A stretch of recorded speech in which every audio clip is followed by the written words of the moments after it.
Alan Turing was 23 years old when he decided he would tackle one of the greatest unsolved problems in mathematics.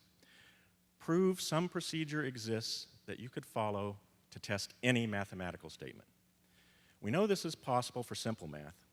A calculator can mechanically test whether 1 + 1 = 3 is a true statement. And you can build complex math out of simple math by adding one small layer at a time.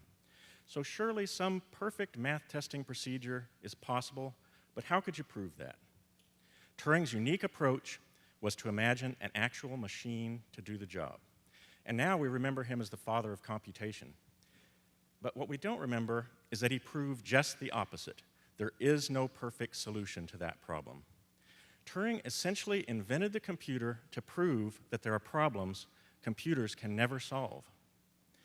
Computer scientists have since discovered hundreds of different categories of problem difficulty. But most of us still just assume that all problems have perfect solutions. In fact, the most complex problems seem to evoke the most oversimplistic response. We just declare war on it. So we have wars on drugs, poverty, crime, but we're not going to win those wars. What goes wrong when you declare war on a problem that has no perfect solution? Well, one problem is that people just get sick of endless war.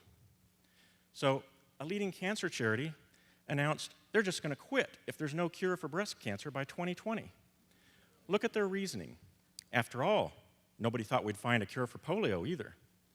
Tragically, they don't seem to understand we never found a cure for polio or any other virus. Instead, we use imperfect vaccines. They don't cure anyone, and they don't work for everyone, but they make things better. When confronted with truly complex problems, we should look not for perfect solutions, but to make things better. Perfect solutions usually require experts, but making things better can usually be done by ordinary people. Here's an analogy. My clock developed a problem. It stops running about 20 minutes after I wind it up. I'm not a clock expert, and hiring one would cost more than I paid for the clock. But I can try to make things better. Sometimes, instead of tearing apart a complex system to try to fix it, you can try pushing on the outside and see if the insides readjust themselves. This little shim pushes on the outside of the system.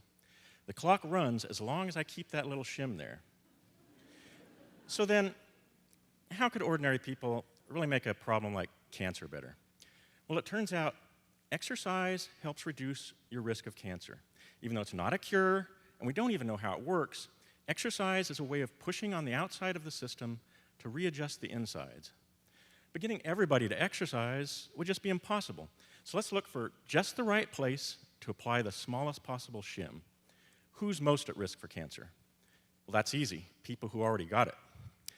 And because they get cancer younger, women lose more years of life.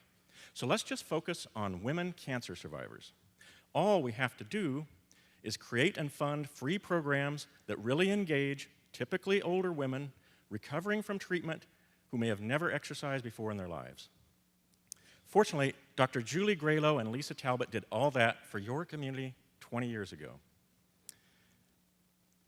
Wow, I just went up.